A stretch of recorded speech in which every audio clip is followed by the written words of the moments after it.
We're coming to you live from our Auckland Park studios. This is Prime News on SABC 3. Here are the top stories making headlines. We must address core service delivery commitments. The ANC has unveiled a 6-point plan to revive ailing municipalities. We are on top of this problem. We are going to find solutions on the water issue in Johannesburg. Executive Mayor of Johannesburg, Dada Morero, has raised concern over illegal water connections, saying this forms a part of the water issues currently experienced in the city. And 4 people have been shot dead and 3 others injured in 2 separate shooting incidents in Gugulethu on the Cape Flats last night.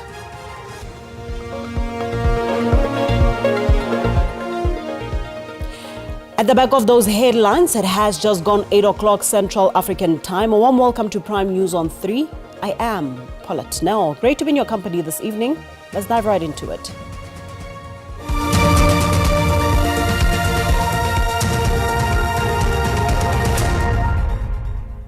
We begin here tonight. ANC President Cyril Ramaphosa has instructed ANC councillors to fire municipal officials who fail to take instructions from the executive.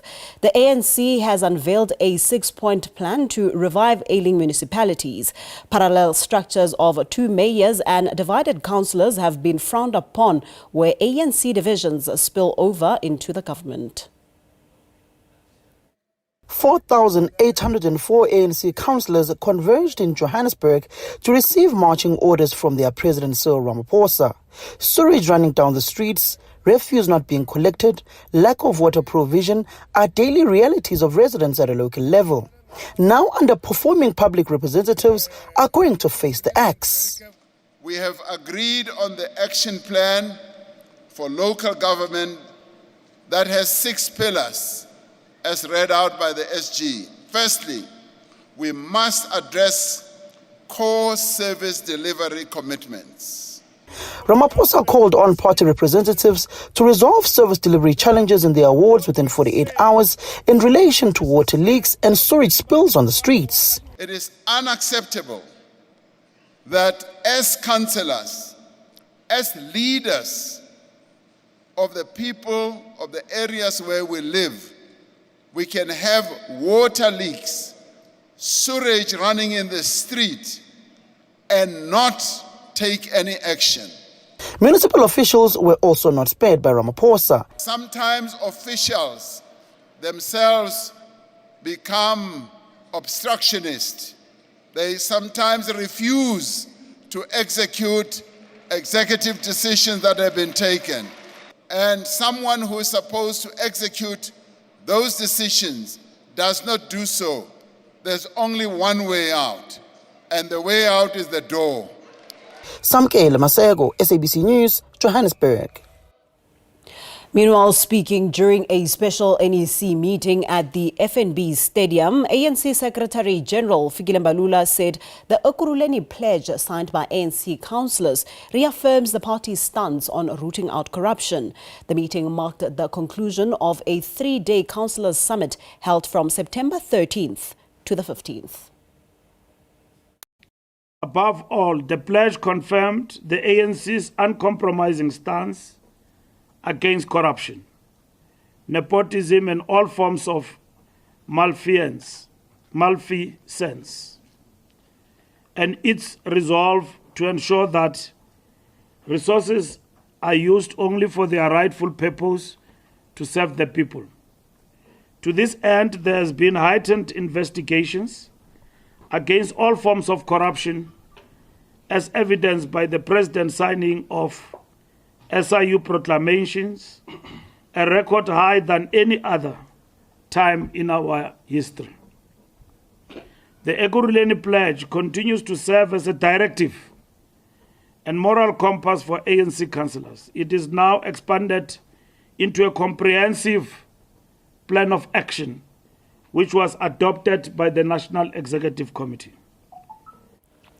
Johannesburg's water crisis has left thousands in the south of the city without supply. Communities in Coronationville and Westbury say life has ground to a halt with no clear answers on when taps will run efficiently again. On top of this problem, we are going to find solutions on the water issue in Johannesburg, and we'll continue to call on our communities. One, we're going to be very hard on illegal connection. It's unacceptable. It's contributing to the challenges of the water problems that we're having currently. We're also going to be unveiling our master plan in terms of infrastructure refurbishment, which also includes pipe replacements, so that we can deal with the leaks. Let's now take you to the Western Cape, where 4 people have been shot dead and 3 others injured in 2 separate shooting incidents in Gugulethu on the Cape Flats last night. Police say an adult male and a female were shot dead, and 2 men aged 18 and 32 and an 18-year-old woman were wounded in one of the incidents. Police say the victims were found with gunshot wounds to their bodies. Yet another mass shooting in Cape Town, this time in Gugulethu. 2 people died on the scene and 3 others were injured. Police members responded to a complaint of a shooting, and upon arrival on the scene, they found the victims with gunshot wounds to their bodies. The adult male and female were declared deceased on the scene by medical personnel, while the other victims were taken to a medical facility for treatment. The motive for the attack forms part of the police investigation. The suspects fled the scene and are yet to be arrested. 2 other people were also gunned down in the area over the weekend. Residents in Gugulethu say they are living in fear because of the high crime levels in the area. You can never guarantee your safety here. Even when you're walking to school, it's not safe for you. You can get marked on your way, get killed or something. 3 men were also killed at Happy Valley in Mfuleni on the Cape Flats, in what police say is suspected to be a gang-related shooting. Meanwhile, the death toll in Kraaifontein in Cape Town rose to 14 last week alone. Police have confirmed a number of separate incidents that took place late on Saturday and in the early hours of Sunday morning. 3 men were fatally shot and 1 other died after a stabbing incident. Corbin August, SABC News, Cape Town.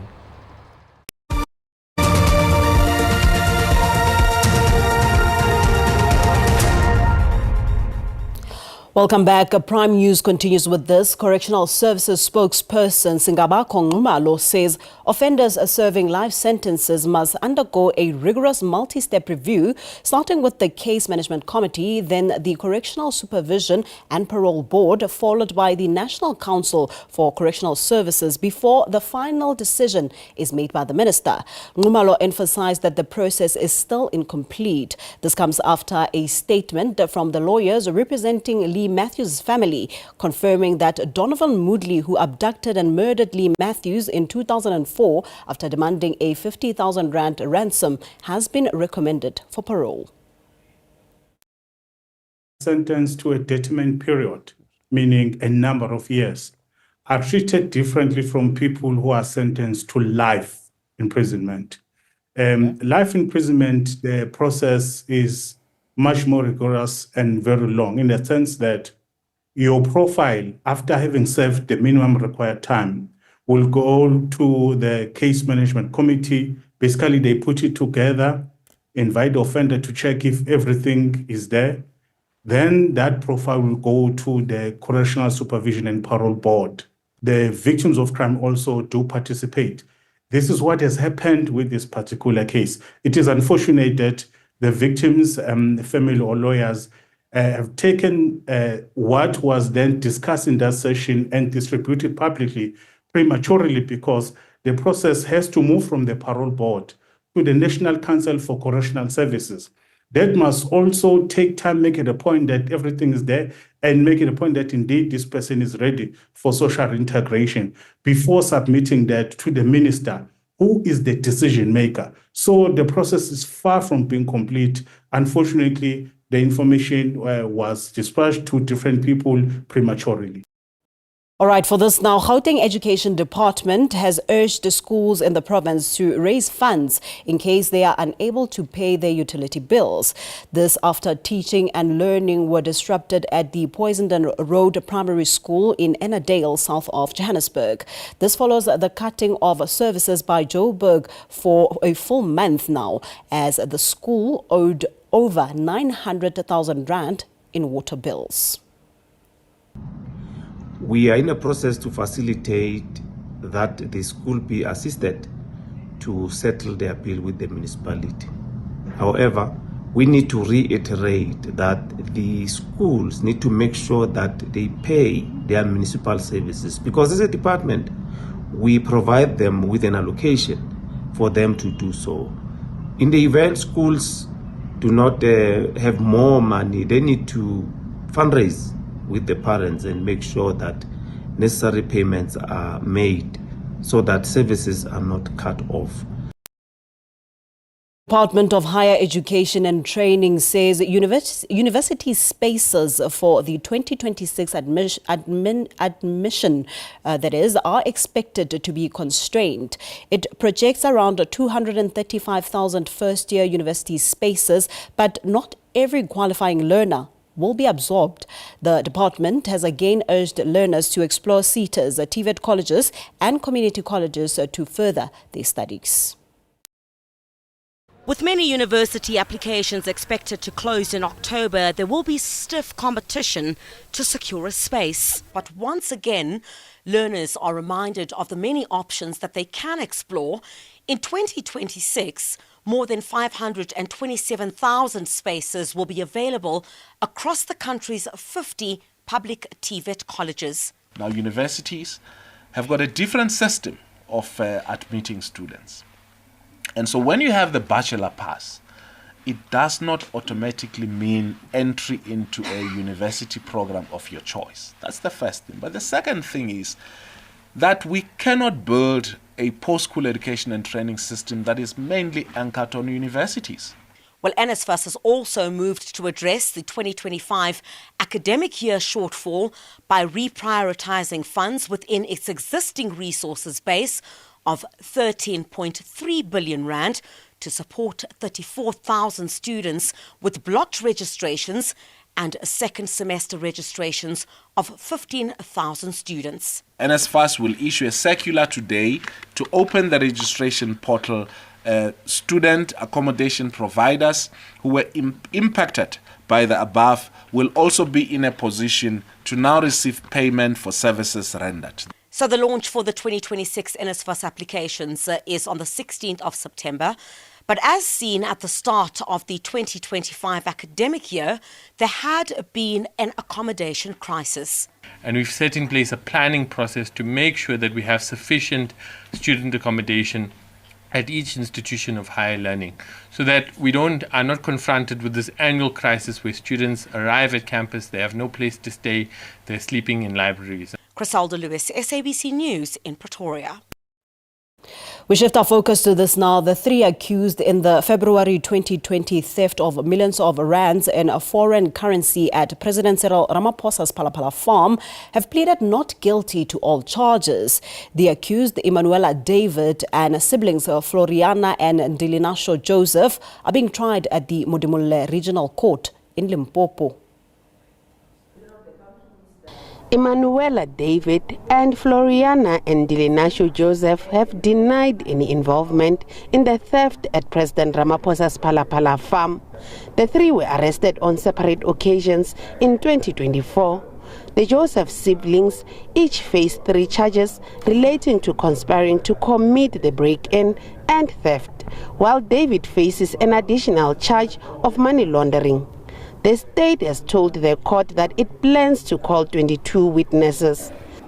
The state, in support of those 3 charges, will also lead evidence of cell phone communication between accused number 1 and 2 other persons who are not before court, and communication done with either accused number 2 or accused number 3. The court ruled that all the state witnesses should not be identified in the media. The state then called its first witness, who was the acting lodge manager at Palapala farm at the time of the theft. He has testified about how he sold 20 buffaloes to Hazim Mustafa in December 2019 for $580,000. He also testified that he stuffed the money inside a sofa in a spare bedroom in Ramaphosa's house on the farm when he prepared to go on leave. It is the room that I thought would be the safest, and inside that room there was a sofa. It's been set for 2 days this week, 3 days next week, and from the 6th to the 8th of October 2025. Beman Baloi, SABC News, Mutimulle.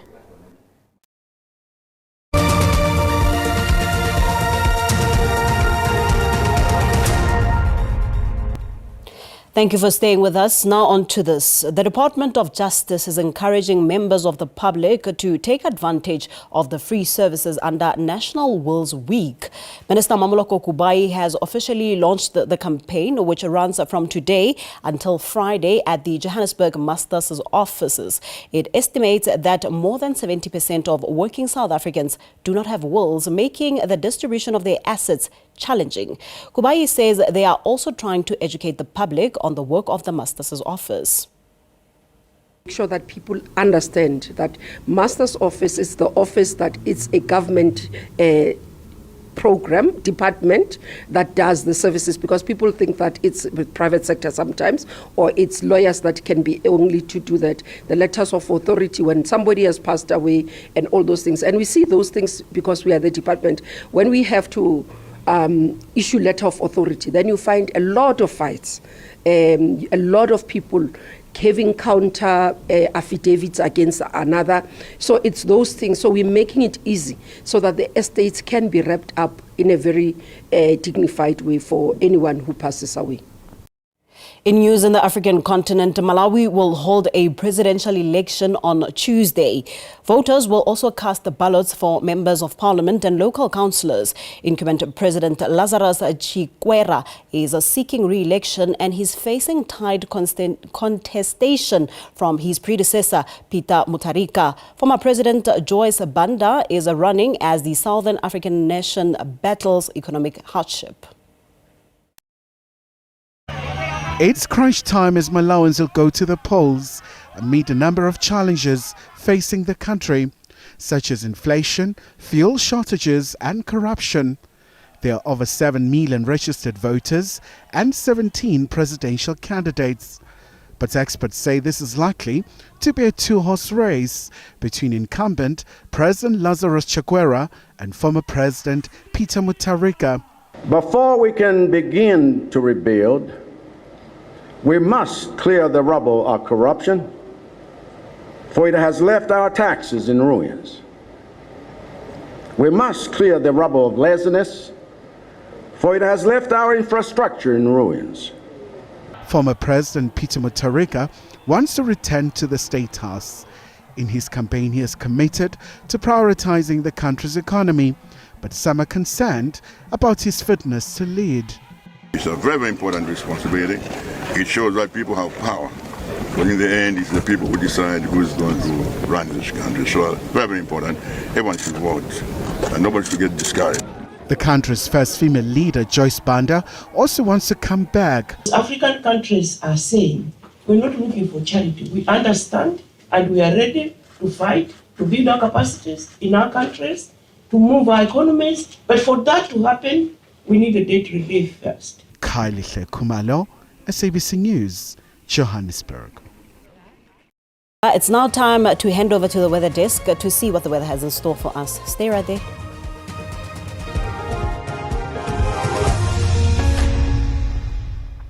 Thank you very much and a very warm welcome to the weather desk. Time for us to look at those conditions over the country. We're going to start how it's looking for tonight. We do have a cold front that is expected over Cape Town. Ahead of the cold front is causing some tight gradients. As a result, we're expecting some strong winds over that coast. Talking wind speed of up to 50 kilometers per hour, can gust up to 60 kilometers per hour for tonight. 30% chance of showers and rain as we move towards Cape Town, stretching into the adjacent interior for tonight. It is also going to be a cloudy night as we move into Gauteng, Limpopo, and also Mpumalanga. That cold front moves away for tomorrow, but behind the cold front, we're still expecting some strong winds, especially as we move towards the coast over KwaZulu-Natal and the Eastern Cape. Still expecting wind speed of up to 55 kilometers per hour, gusting up to 60 kilometers per hour for tomorrow. Also still expecting those 30% chance of showers and rain over the mother city, stretching into parts of the Northern Cape and also as we move into the Eastern Cape. KwaZulu-Natal also expecting a 30% chance of showers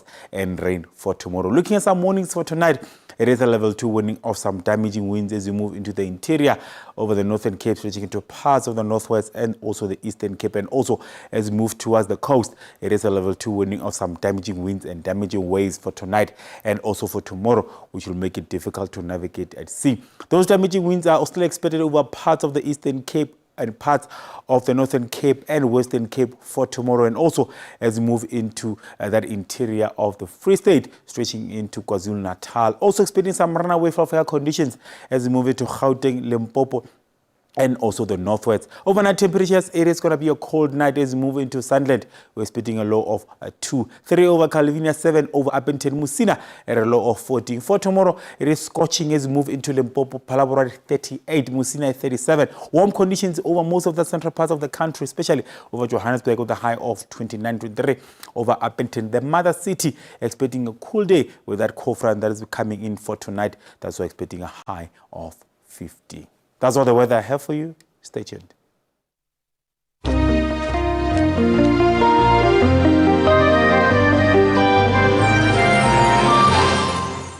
Well, that's it for tonight. Thank you so much for joining us. Let's do it again next time. From myself, Paulette Nell, it's good night. God bless. Pula.